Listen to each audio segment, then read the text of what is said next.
This morning, we're going to go into the book of Numbers.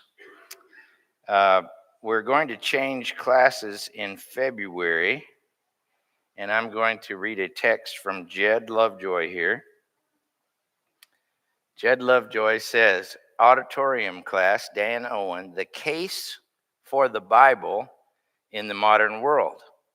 Does the Bible contain objective truth? Is the Bible to be trusted? This quarter, we will explore how the Bible was codified and is continually verified as a trustworthy text.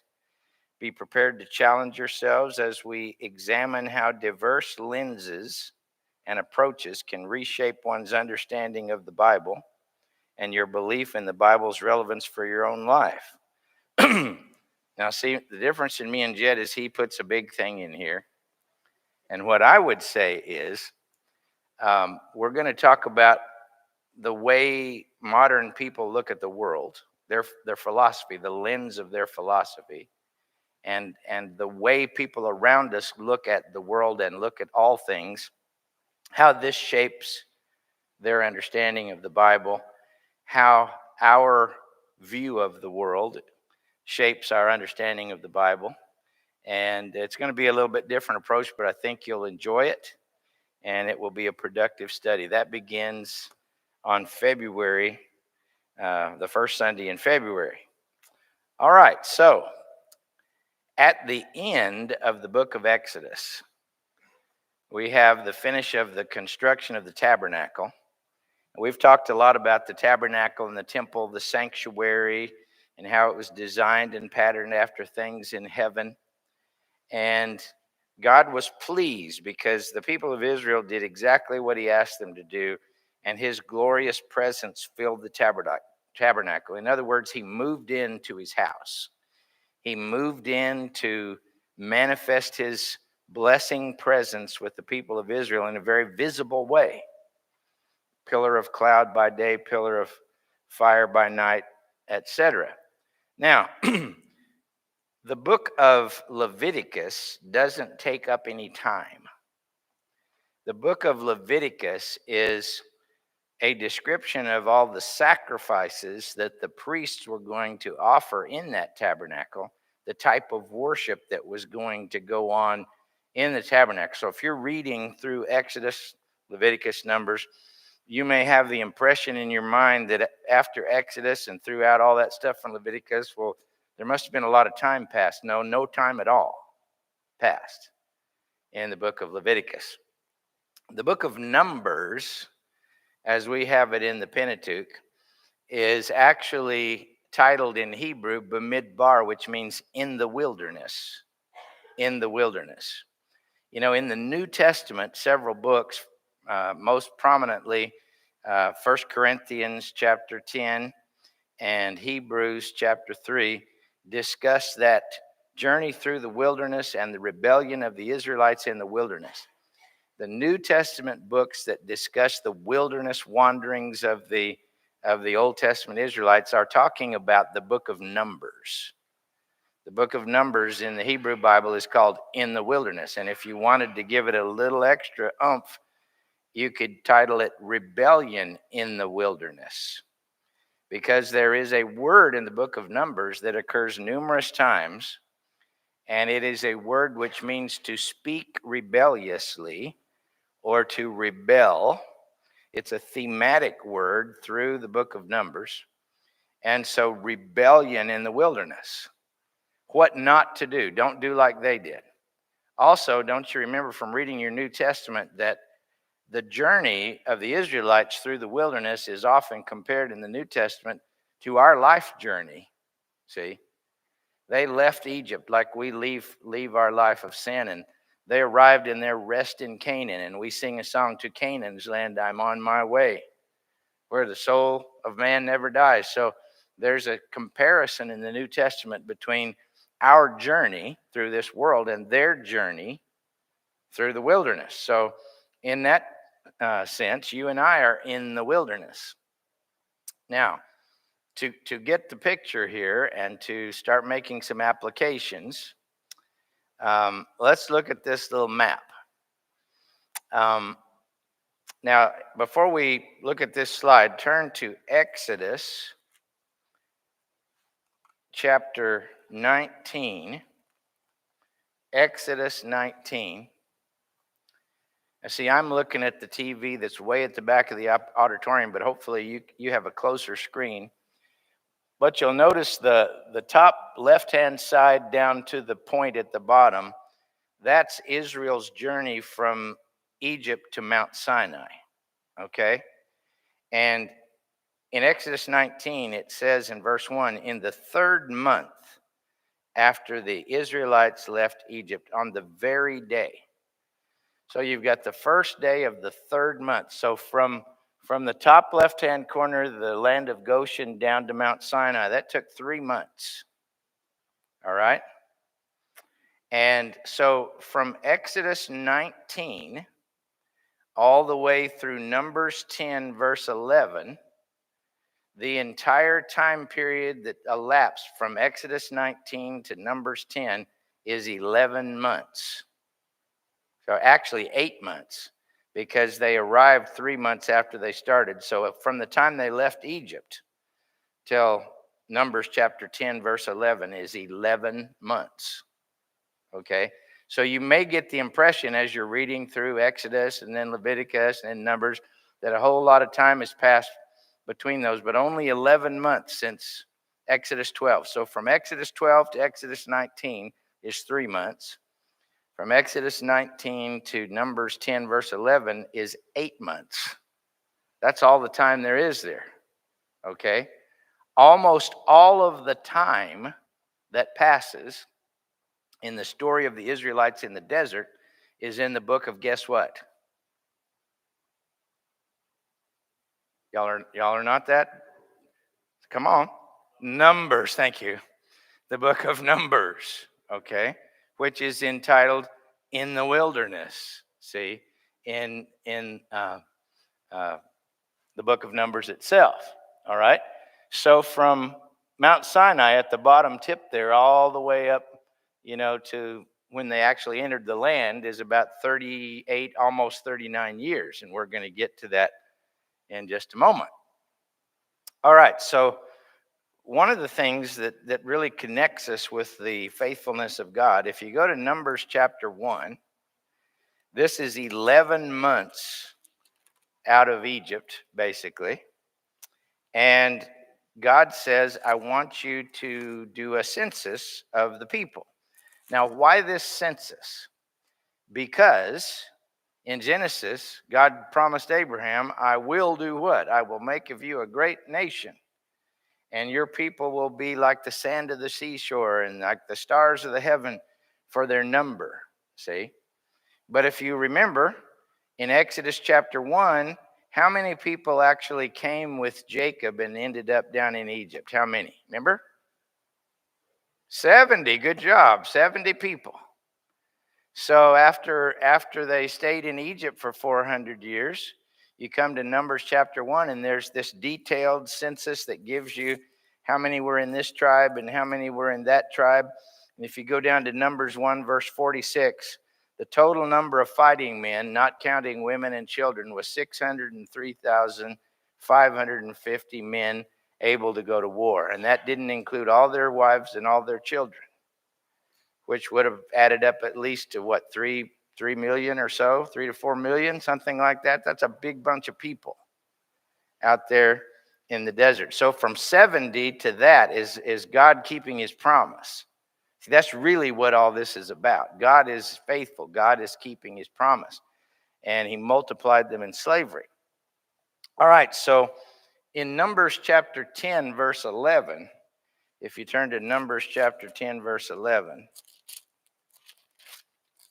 this tells you when they actually left Mount Sinai. So think of this, Exodus 19 through Numbers 10, verse 11, they're all camped around Mount Sinai, and they don't go anywhere. They just stay right there at Mount Sinai. So all the stuff that happens all in there is while they're camped right there at Mount Sinai.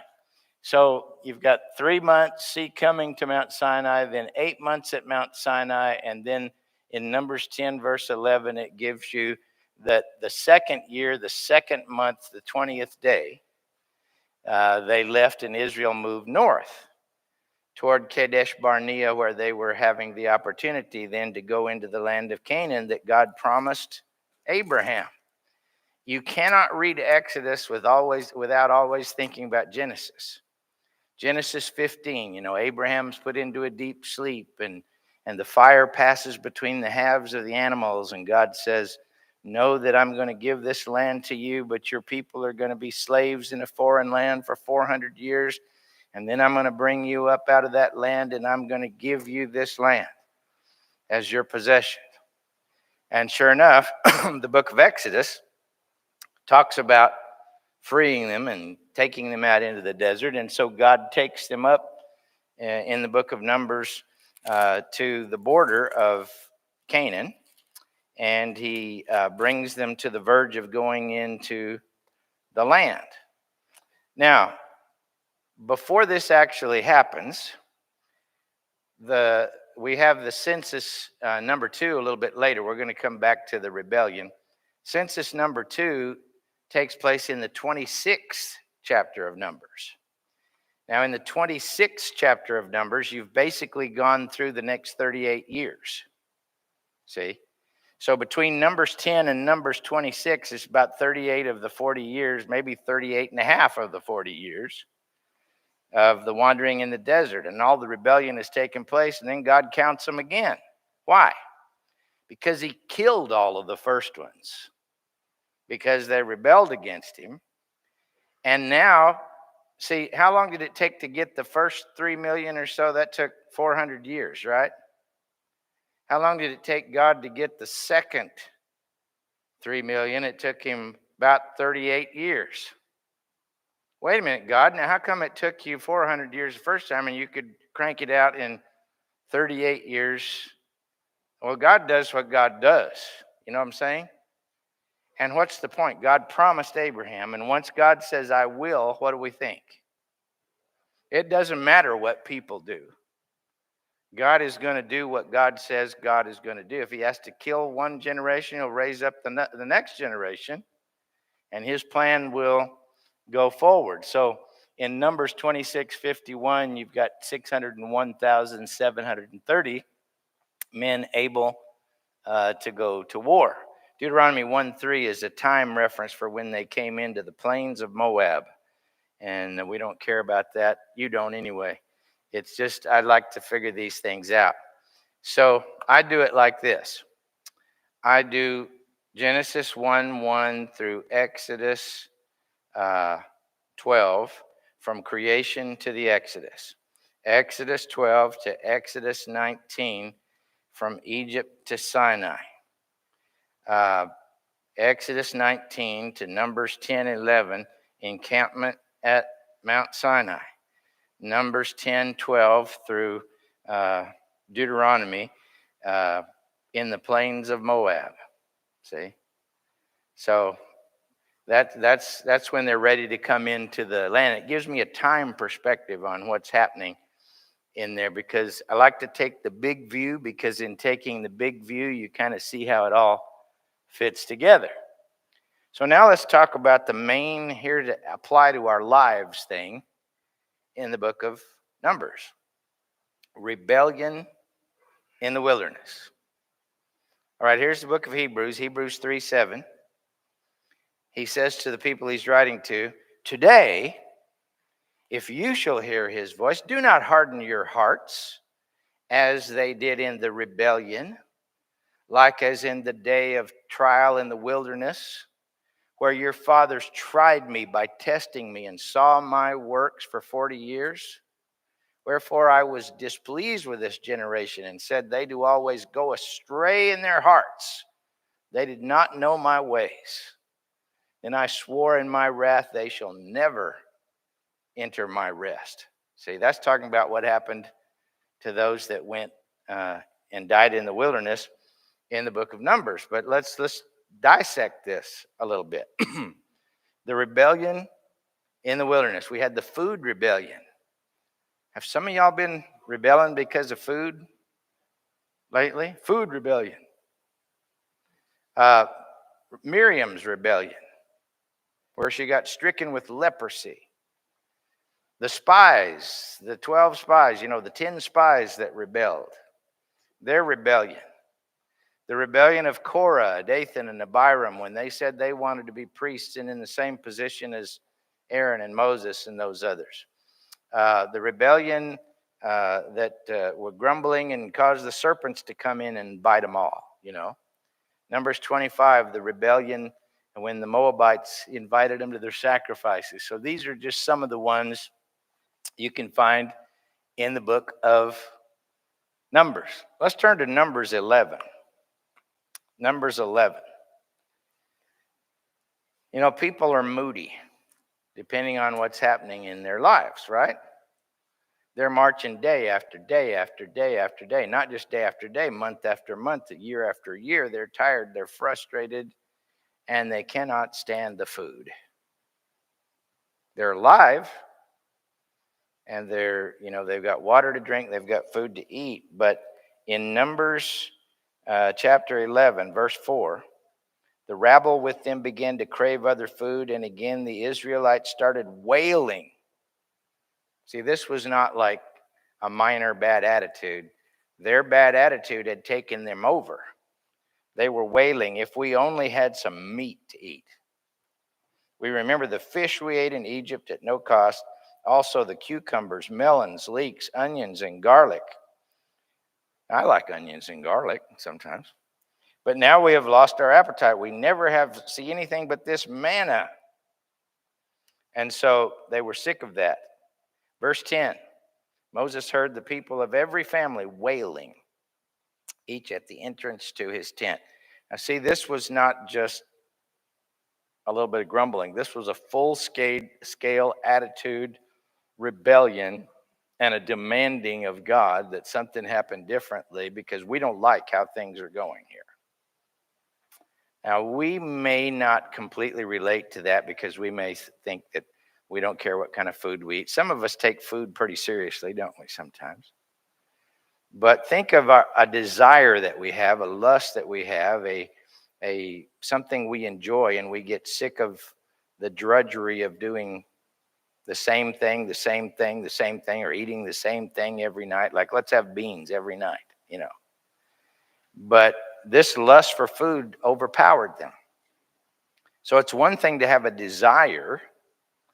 It's another thing to let that desire take away your good judgment and become rebellious against God because of it. But many times, whether it's that desire or another desire, we allow desires that we have, whatever they are, to rob us of our good judgment, and we rebel against the Lord. That's what they did. So God gave them so many quail, and it said that they just pounced on the quail, and they started eating it until it came out their noses. That's pretty nasty, isn't it? Cindy's going, oh, that's nasty. Yeah, but it is. So you can imagine them gorging on quail, eating it raw.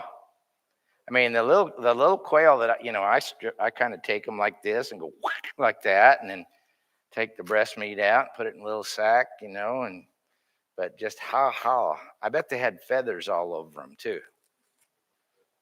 But they ate quail until it came out their noses. Was God happy? No. God said, look what happened in 11:33 of Numbers. While the meat was still between their teeth and before it could be consumed, the anger of the Lord burned against the people, and he struck them with a severe plague. Therefore, the place was named Kibroth Hata'avah, which means the graves of lust. That means when their desire robbed them of good judgment and they rebelled against God in their lust, and God killed a bunch of them there and buried them in the graves of lust. Rebellion. Well, we don't do that, and maybe we don't. But should we not be thankful for whatever we have? Whether it's beans or whether it's asparagus or whether it's okra or whether it's English peas or whatever it is, should we not be thankful and and be glad that we're not like so many people in the world who don't have food to eat. In Numbers chapter 12, we don't have a lot of detail about this, and it's a little bit of a confusing story. But if you look at Numbers 12, verse 1, Miriam and Aaron began to talk against Moses because of his Cushite wife. Now, I'm not sure if that's the same one they're talking about that he married in Exodus chapter 2 or not. But it says, they said in verse 2, has the Lord only spoken through Moses? Hasn't he also spoken through us? And the Lord heard this. This is a rebellion because of jealousy. Rebellion because of jealousy. See, have we ever become addled in our brains because of jealousy? Have we ever begun to think in rebellious ways because of jealousy that burns within us? This says Moses was a very humble man, more humble than anyone else on the face of the earth. And God called him out, and evidently we have to read between the lines here, but it may have been that Miriam was kind of the leader of this kind of feeling and talk against Moses. And God struck her with leprosy. Verse 10. When the cloud lifted from above the tent, there stood Miriam, leprous like snow. And so Aaron prays for her, and finally God heals her. But look at verse 14. This tells you how God felt about that. If the Lord replied to Moses, if her father had spit in her face, would she not have been in disgrace for 7 days? Confine her outside the camp for 7 days, and then she shall be brought back. Now, is this a different God than we have in the New Testament? It's not. It's really not. No, it's the same one, isn't it? When jealousy, the evil thing that it is, corrupts our heart and causes us to rebel against God, what's the point of this passage? It lets us know how God feels about that. God does not feel good about that. Okay? So then you have Numbers 13 and 14 rebellion. I don't know if you can see on the map, but you see they go northward, and then where the yellow arrow is up there, I put the arrow on there for you. That's where Kadesh Barnea is. That's the place that God led them and camped them and said, okay, now I want you to send the spies into the land of Canaan, and I want you to spy out the land, and then you can go in and take the land. I'm going to give you the land. God was ready to give them the land right then and there. Listen, they were 11 months, maybe 12 by this time, out of Egypt. And God took them right up to the border and said, okay, let's get ready. I'm going to give you this land. So doesn't Jed have a little song for the kids about 12 men went up to spy out the land of Canaan or something? I can't remember it. But right there, the 12 spies went up, and they spied out the land, and they saw the fortified cities, and they saw some of those really big dudes in the land. And you have the names of the spies in Numbers 13, verse 4 and following. And then they came back. If you go down to verse 26, Numbers 13. They came back to Moses and Aaron and the whole Israelite community at Kadesh in the desert of Paran, and there they reported to them, to the whole assembly, and showed them the fruit of the land. They gave Moses this account. We went into the land to which you sent us, and it does flow with milk and honey. Here's the fruit, but the people who live there are powerful, and the cities are fortified and large, and we even saw the Anakim, or the descendants of Anak there. The Amalekites live in the Negev. The Hittites, Jebusites, and Amorites live in the hill country. The Canaanites live near the sea and along the Jordan. Caleb silenced the people before Moses and said, we should go up and take the possession of the land, for we can certainly do it. But Caleb was speaking from what? From faith in God. See, God promised us this land, and God can give us this land, but the other people were speaking from fear. Now, this one may come a little closer to home for us. Fear. We're often afraid. What are some of the things we're afraid of that would cause us to rebel against God in certain cases? Let's surface a few of those things. What are we afraid of? What? Okay, we're afraid of death. That's definitely true.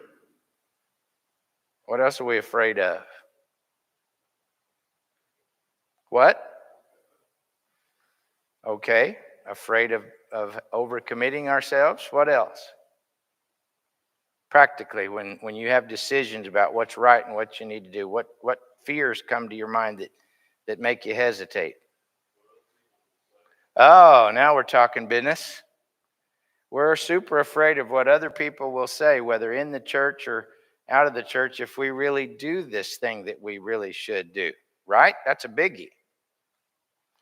Are we ever afraid about what family members will say? Whether they be parents or opposite that, who?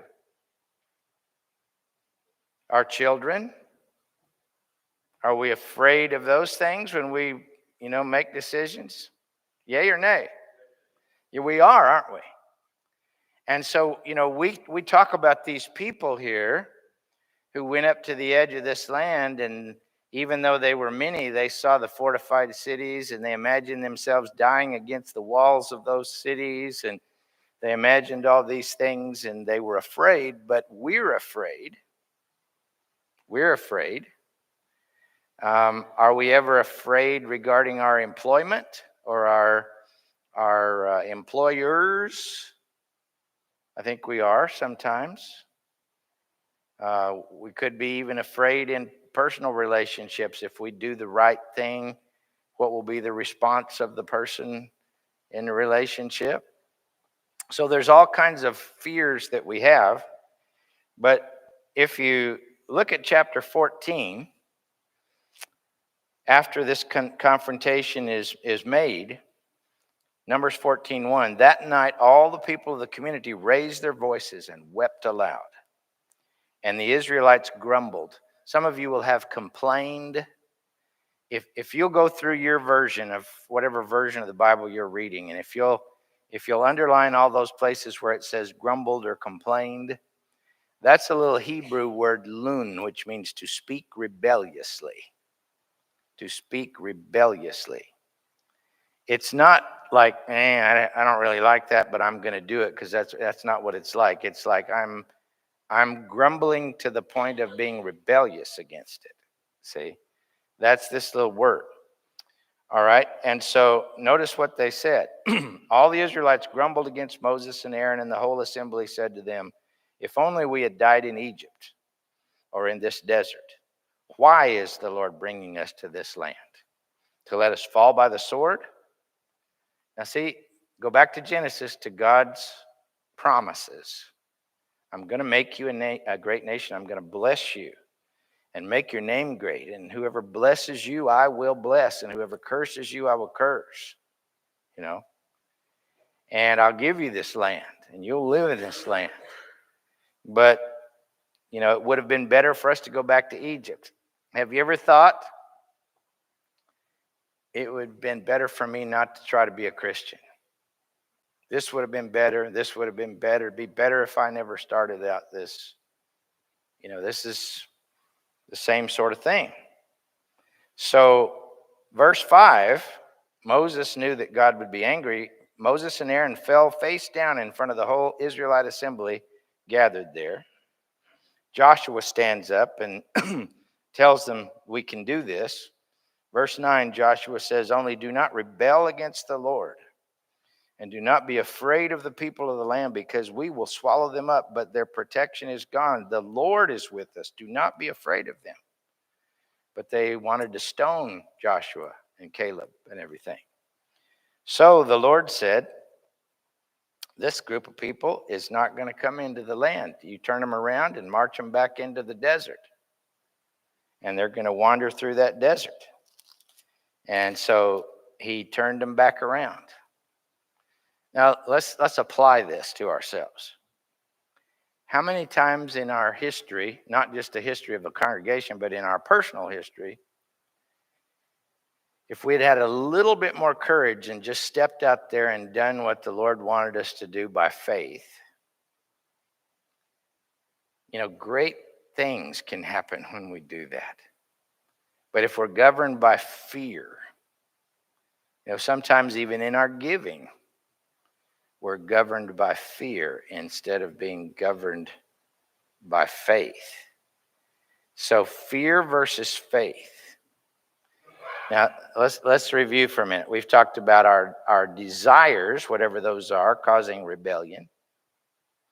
We've talked about jealousy causing rebellion.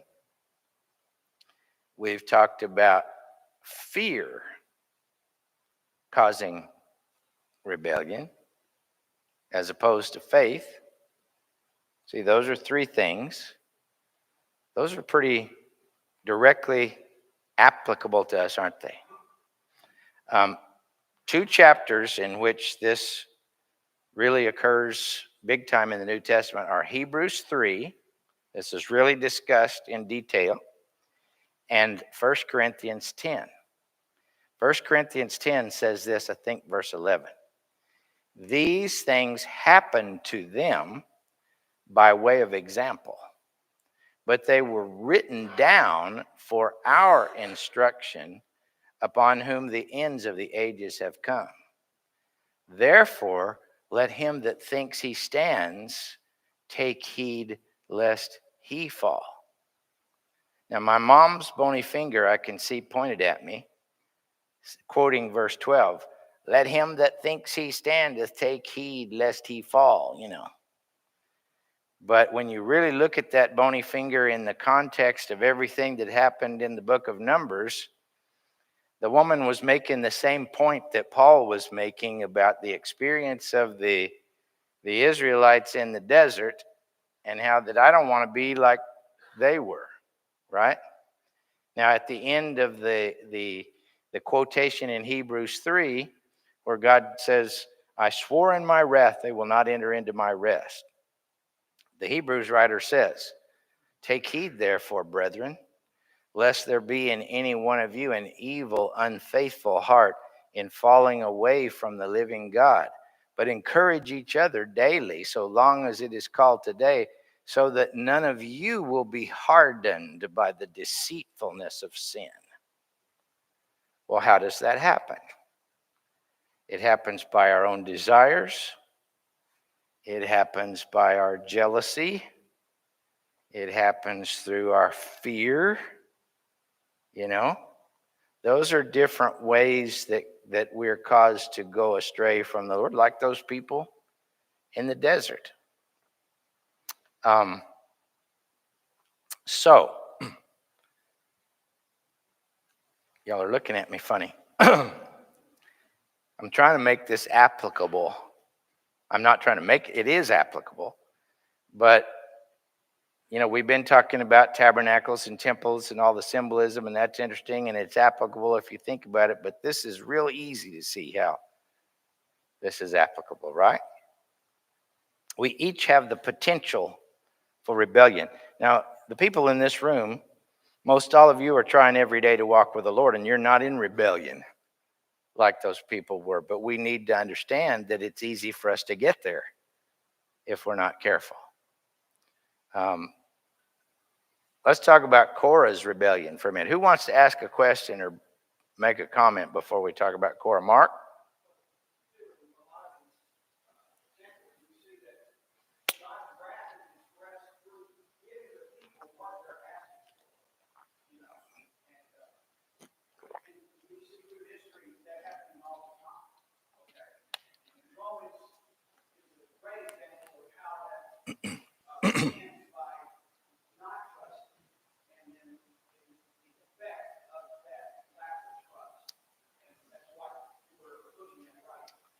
Yes. So when you say giving them what they're asking for, are you talking about like with the food, the quail, and that kind of stuff? Oh, they didn't want to go forward, so they didn't. Yes, okay. And it wasn't good, was it? Yeah. So we think we want this that's against God's will, but it's not good.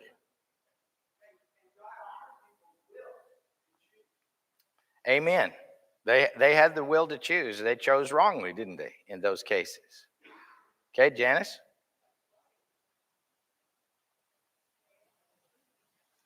Do what now? Oh, when they asked for a king, he gave them a king, and it didn't work out well for them in most cases, did it? That's true. Anybody else? Yes, ma'am.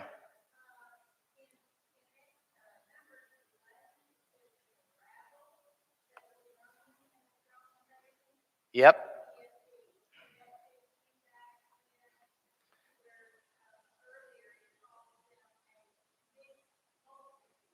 Yes.